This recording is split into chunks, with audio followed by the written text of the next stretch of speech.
കേന്ദ്ര സർക്കാർ ഉദ്യോഗസ്ഥർക്ക് 2000 കോടിയിലേറെ രൂപ കൈക്കൂലി നൽകിയതിന് അദാനി ഗ്രൂപ്പിനെതിരെ അമേരിക്കയിൽ കേസ്. അദാനി ഗ്രൂപ്പുകളിൽ നിക്ഷേപിച്ചവർക്ക് തലവേദന ഒഴിഞ്ഞ നേരമില്ല. കുറഞ്ഞ കാലം കൊണ്ട് അമിത ലാഭം കൊയ്യാമെന്ന് കരുതി നിക്ഷേപിച്ചവർ ഒരിക്കൽ കൂടി പെട്ടു. ഓഹരി വില വീണ്ടും തലകുത്തി വീണു. 2.85 ലക്ഷം കോടി രൂപയുടെ നഷ്ടമാണ് ഒറ്റയടിക്ക് ഈ കമ്പനികൾക്ക് നേരിടേണ്ടി വന്നത്. കേന്ദ്ര സർക്കാരിലെ ചില ഉന്നതർക്ക് 2000 കോടിയിലേറെ രൂപ കോഴ നൽകിയെന്ന ആരോപണത്തിൽ ഗൗതം അദാനിക്കും മറ്റ് 7 പേർക്കുമെതിരെ അമേരിക്കൻ കോടതിയിൽ കേസ് വന്നതോടെയാണ് ഓഹരി വില വ്യാഴാഴ്ച കൂപ്പുകുത്തിയത്. ചില ഓഹരികളുടെ വിലത്തകർച്ച 20% കടന്നുപോയി. പക്ഷേ ഇന്ത്യയിലെ കേന്ദ്ര സർക്കാർ ഉദ്യോഗസ്ഥർക്ക് കൈക്കൂലി കൊടുത്തതിന് അമേരിക്കയിലെ കോടതി കേസെടുത്തത് എന്തിനാണെന്ന് സംശയമുണ്ടോ? അക്കാര്യം വിശദീകരിക്കാം. എന്താണ് അദാനിക്കെതിരെയുള്ള കേസ്? കേന്ദ്ര സർക്കാർ ഉദ്യോഗസ്ഥർക്ക് കൈക്കൂലി നൽകി ഇന്ത്യയിൽ അദാനി ഗ്രൂപ്പ് കരാറുകൾ സ്വന്തമാക്കിയെന്നാണ് യുഎസിലെ ബ്രൂക്ലിൻ ഫെഡറൽ കോടതിയുടെ കുറ്റപത്രം പറയുന്നത്. അദാനി ഗ്രൂപ്പിന് കീഴിലുള്ള ഗ്രീൻ എനർജിക്കും മറ്റൊരു കമ്പനിക്കും 12 ഗിഗാവാട്ടിന്റെ സൗരോർജ്ജ പദ്ധതി ലഭിക്കാൻ കേന്ദ്ര സർക്കാർ ഉദ്യോഗസ്ഥർക്ക് $25 കോടി, അതായത് ഏകദേശം 2000 കോടി രൂപയോളം കൈക്കൂലി നൽകിയെന്നാണ് കേസ്. ഈ കരാറിലൂടെ 20 വർഷങ്ങൾക്കുള്ളിൽ 16,000 കോടിയിലേറെ രൂപ ലാഭമുണ്ടാക്കുകയായിരുന്നു അദാനി ഗ്രൂപ്പിന്റെ ലക്ഷ്യം. ഇങ്ങനെ കൈക്കൂലി നൽകി കരാർ സ്വന്തമാക്കിയത് മറച്ചുവെച്ച് അമേരിക്കൻ നിക്ഷേപകരിൽ നിന്നും അന്താരാഷ്ട്ര ധനകാര്യ സ്ഥാപനങ്ങളിൽ നിന്നും ഏകദേശം 25,000 കോടി രൂപ അദാനി ഗ്രൂപ്പ് സമാഹരിച്ചെന്നും ആരോപണമുണ്ട്.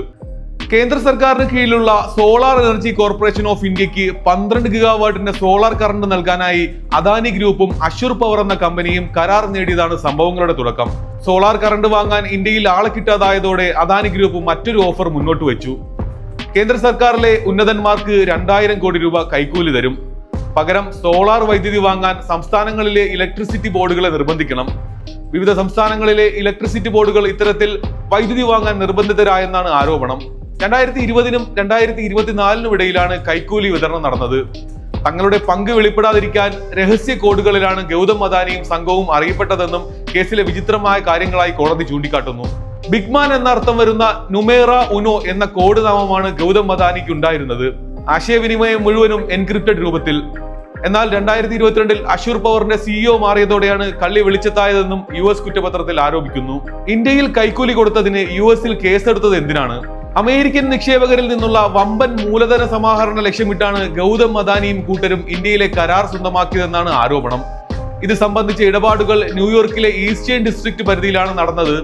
അതിനാൽ തന്നെ സ്വാഭാവികമായും US-ൽ കേസെടുത്തു.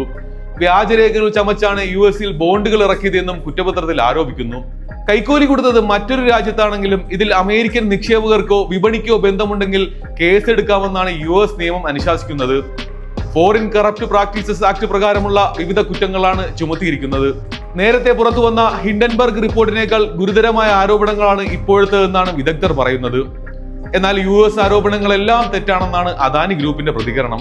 ഇന്ത്യയിൽ നടന്ന സംഭവത്തിൽ അന്വേഷണം നടത്തി അമേരിക്കയിൽ കേസെടുത്തു. എന്നിട്ടും ഇന്ത്യയിലെ അന്വേഷണ ഏജൻസികൾ ഇതൊന്നും അറിഞ്ഞ മട്ടില്ലെന്നാണ് പ്രതിപക്ഷം ആരോപിക്കുന്നത്. അദാനിക്കെതിരെ കേസെടുക്കാൻ ഇന്ത്യൻ അന്വേഷണ ഏജൻസികൾ തയ്യാറാകുമെന്ന് നിങ്ങൾ കരുതുന്നുണ്ടോ? അഭിപ്രായങ്ങൾ രേഖപ്പെടുത്താം.